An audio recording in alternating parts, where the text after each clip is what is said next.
if you are in test preparation market or training institution, engaging online students directly, it's a new way to reach new students, also expand your business. Best practices point of view, it's better to create a new academic group, only focus on online business so that you can able to track income and expenses associated with that. So I'm going to create a new academic group. For that you can use this account setup and click on organization, create an academic group. It can be part of your head office directly. Select the list of courses you want to offer online. This can be existing courses, or you can create a separate course for only online specific courses, and that can be enabled here. So I'm setting all these 4 options available now and create a course. Then you create a batch. So here is an important option is there. One option is called enable online application. So you can click that. This provide the for students to directly click and register online. And if you want any extra instruction, you can able to specify. It may be related to the payment, or it can be related to the some of the instruction you want to give it to when the student register. This part allow them to create a set of sections, so you can further group the students into smaller groups, but otherwise like keep it one for now, so you can keep whatever the default options now. Now we create a new online academic group. If you click here, so now we are offering 4 courses online, and some of the information about that already will come back to this. If you go to the student perspective, there is an apply online is enabled automatically. So if you click on that, now this will show all the courses which are online enabled, which allow the direct registration of students. What you can do is, if you already have a website, you can copy, if you can right click and you have a copy link option, so you can copy the link and you can make it as part of your website, so that the student can directly click on your website and come to this registration page. So I'm just clicking on the basic now as a student. So it's allow you to student to directly register. So I'll put my name. Not many things are mandatory, only except the phone number. So we are asking the students give the phone number. As a parent or guardian, email number, mobile number can be provided. So for the just for the testing, so I'll be putting another number here. Quite.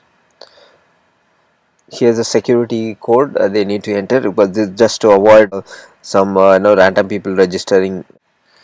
On clicking on confirmation, it registers the student and send the email and the SMS to the corresponding student about that registration. As an administrator, if you refresh your page, you can see a new online application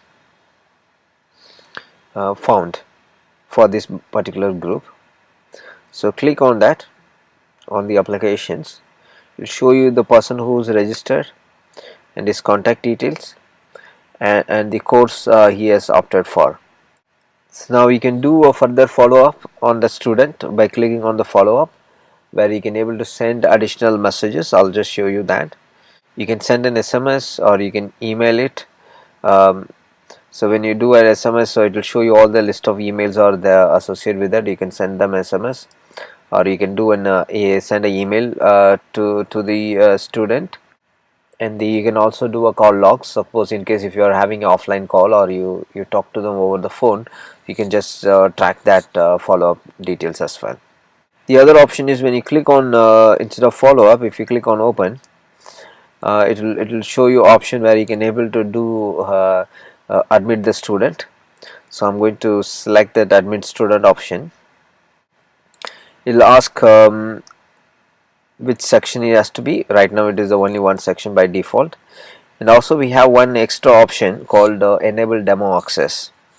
What it does is, with this option you can for a short period of time you can give the students a demo option of 1 or 2 chapters, where they can able to see the content, they can practice the test, and also they can attend assessments.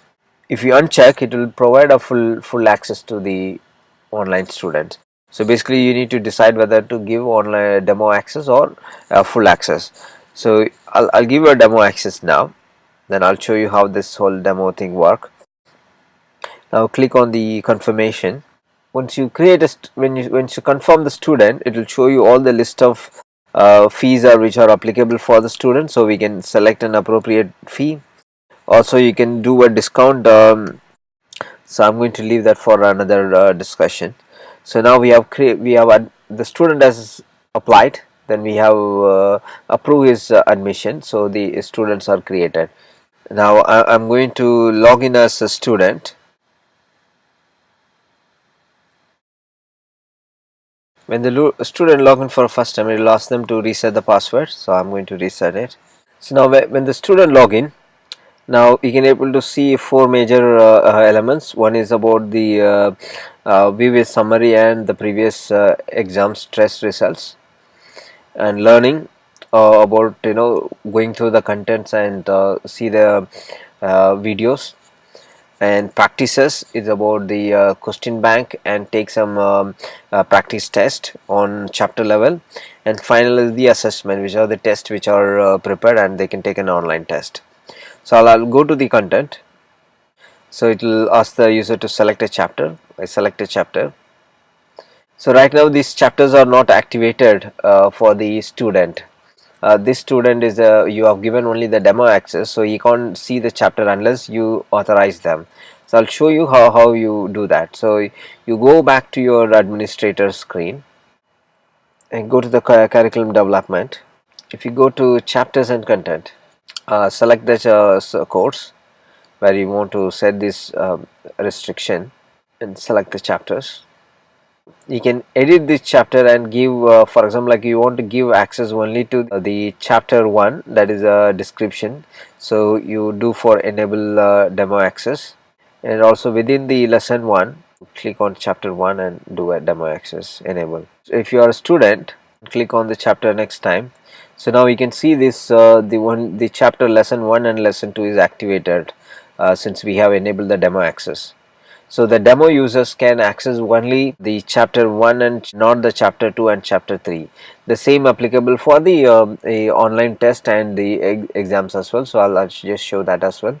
We go back to the dashboard, and if you go to browse question bank, so there are about 11 questions are here, and only these 2 chapters are enabled. So if they click on that, the chapter is not activated yet. And if they select any of the chapter which has the question, then they can able to browse the questions if you enable that, or they can take a practice exams. Then there is an option to enable or disable this browse question options. So I'll show you how that is done. So you go to a online group and select a batch where this is belong to the batch settings. You select a batch and click on the edit details. So you can able to either you can do an online application we have enabled.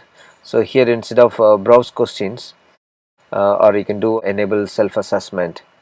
So we are disabling the browse question option and enabling the self-assessment. If I refresh as a student, now you can see the browse question option has been disabled and the student can do only the practice test option.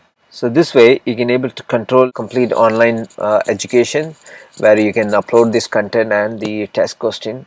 So and the student can take they can log in and they can do all the browse through the content which you are providing, also take the online test and also take the assessments test which you are giving to the student.